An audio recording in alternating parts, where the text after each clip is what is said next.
रात्रीचा 1 वाजला असेल. आकाश गाढ झोपेत होता. एवढ्यात फोनची रिंग वाजली. आकाश थोडासा खुश झाला, धडपडून उठला.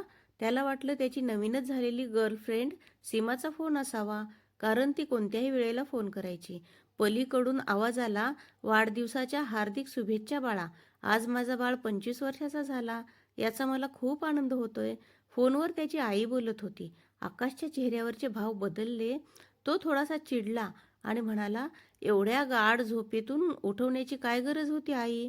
हा फोन तू सकाळी सुद्धा करू शकली असतीस." असं म्हणून त्याने फोन ठेवला आणि पुन्हा झोपला. 2च मिनिटात फोन पुन्हा वाजला. हा फोन आकाशच्या बाबांचा होता. आकाशने फोन उचलला. यावेळी आकाश शांतपणे बोलत होता. "थँक यू बाबा. तुम्ही मला वाढदिवसाच्या शुभेच्छा देण्यासाठी फोन केला आणि ते सुद्धा एवढ्या रात्री. मी तुमचा आभारी आहे." बाबा म्हणाले, "मी तुला शुभेच्छा देण्यासाठी फोन केला नाही, तर मला तुला काहीतरी महत्त्वाची गोष्ट सांगायची आहे." आकाश थोडासा गोंधळला. मनाशीच म्हणाला, "यावेळी सांगण्यासारखं एवढं महत्त्वाचं काय असेल?" पुढे म्हणाला, "हां, सांगा ना बाबा." बाबा म्हणाले, "तुझी आई किती मूर्ख आहे हेच मला तुला सांगायचंय." आकाश थोडासा दचकलाच. पुढे काही न बोलता तो फक्त ऐकत होता. बाबा पुढे म्हणाले, "ती पक्की वेडी आहे बघ. तुला माहितीये का, मागच्या 1 महिन्यापासून ती मला रोज तुझ्या वाढदिवसाची आठवण करून देते. ती इतकी मूर्ख आहे की तू आमच्यापासून एवढा दूर असून सुद्धा तिने स्वतःच्या हाताने सुंदर असा केक मोठ्या मेहनतीने तयार केला. एवढंच नाही, तर तिने हट्ट सुद्धा असा धरलाय की जेव्हा आपण आकाशला शुभेच्छा देऊ, तेव्हाच जेवण करूया. आणि या वेडीने ना मला जेवू दिलं, ना स्वतः जेवली." बाबा असे का बोलत आहेत हे आकाशला आता कळलं होतं. तो ओशाळला आणि म्हणाला, "नाही बाबा, आई वेडी किंवा मूर्ख नाही." त्याचं ऐकून न घेता बाबा पुढे बोलू लागले, "नाही बाळा, ती वेडीच आहे. तुला माहीत नाही, पण मला माहीत आहे ती किती मूर्ख आहे ते. ती 25 वर्षापूर्वीच वेडी झाली होती. जेव्हा डॉक्टरांनी सांगितलं होतं, एकतर बाळाला वाचवू शकतो किंवा तुम्हाला. आणि तुला माहिती आहे का, तुझ्या आईनं 1 सेकंदसुद्धा विचार न करता पटकन सांगितलं, 'डॉक्टर साहेब, तुम्ही बाळाला वाचवा.' आणि तिने मला सुद्धा शपथ घालून त्या हॉस्पिटलच्या पेपरवर सह्या करायला भाग पाडलं होतं, ज्यावर लिहिलं होतं, या ऑपरेशनमध्ये तिच्या जीवाला धोका आहे. यात तिच्या जीवाचं काही बरं वाईट झालं तर यासाठी हॉस्पिटल किंवा कोणतेही डॉक्टर जबाबदार असणार नाहीत. आता तूच सांग, ज्या बाळाला तिनं पाहिलं सुद्धा नव्हतं, त्या बाळासाठी ती मरायला सुद्धा तयार झाली होती. इतकी ती वेडी आहे. अशा बाईला मूर्ख म्हणू नये तर काय म्हणावं?" एवढं बोलून बाबांनी फोन ठेवला. आता आकाशची झोप पार पळून गेली होती. त्याला कळून चुकलं होतं, आपण जे करत आहोत ते चूक नाही, तर एक प्रकारचा गुन्हाच करत आहोत.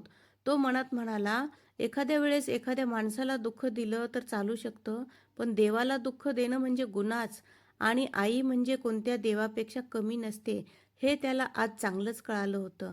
त्याच्या डोळ्यातून पश्चातापाचे अश्रू वाहू लागले. आता त्याला झोप तर येतच नव्हती. सकाळ होताच आकाश उठला आणि स्वतःच पटकन आवरून घेतलं. पहिली गाडी पकडली आणि गावी आला. तिथे जिथे त्याचे आई-बाबा राहत होते. त्याला अचानक समोर बघून आईचा आनंद गगनात मावेना. तिला काय करू आणि काय नाही असं झालं होतं. आकाशनं अगोदर आईच्या पायावर डोकं ठेवलं आणि माफी मागू लागला. आईने त्याला माफ तर कधीच केलं होतं. तिने त्याला कवटाळून धरलं आणि ती खूप खुश झाली होती. पण आकाश जेव्हा बाबांकडे माफी मागायला गेला, तेव्हा बाबा म्हणाले, "काही नाही बाळा, जा, तू परत जा. तुझी आई नेहमीच असं म्हणत असते की म्हातारपणी आपल्याला आपला आकाश खूप चांगल्या पद्धतीनं सांभाळेल. पण बाळा, तू काही काळजी करू नकोस. अशीही ती मूर्खच आहे. मी तिला समजावून सांगेन. मी आजपर्यंत तिला जसं सांभाळून घेतलं, तसंच यापुढे सुद्धा सांभाळून घेईन. पण तिला एक गोष्ट समजायला पाहिजे होती, जो मुलगा रात्री उशिरा केलेल्या तिच्या एका फोननं इतका वैतागून जातो, तो तिला आयुष्यभर कसा काय सांभाळेल?" बाबांच्या तोंडून अशा या कडवट गोष्टी ऐकून आकाशला स्वतःचीच लाज वाटायला लागली. त्याने मान खाली घातली आणि त्याच्या डोळ्यातून आपोआप अश्रू गळायला लागले. आकाश दुःखी झालेला बघून त्याची आई पटकन पुढे सरकली आणि बाबांना म्हणाली, "जाऊ द्या ना, माफ करा त्याला. आपलंच तर लेकरू आहे ना, अजून त्याला एवढी समज आलेली नाही. समजेल त्याला सगळं हळूहळू, असं म्हणून आईने आकाशला पुन्हा छातीशी धरलं आणि म्हणाली, आज माझ्या बाळाचा 25वा वाढदिवस आहे आणि खूप मोठ्या थाटामाटात साजरा करायचा आहे, असं आईनं ठरवलं आणि आई तयारीला लागली. आता आकाशच्या चांगलंच लक्षात आलं होतं, आईच्या प्रेमाचं मोल नसतं. या जगात ती फक्त आईच असते, जी की प्रत्येक चुकीला इतक्या सहजपणे माफ करू शकते.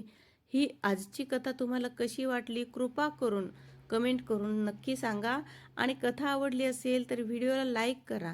अशा छानशा कथा बघण्यासाठी किंवा ऐकण्यासाठी आपल्या चॅनलला सबस्क्राईबसुद्धा नक्की करा बरं का. धन्यवाद.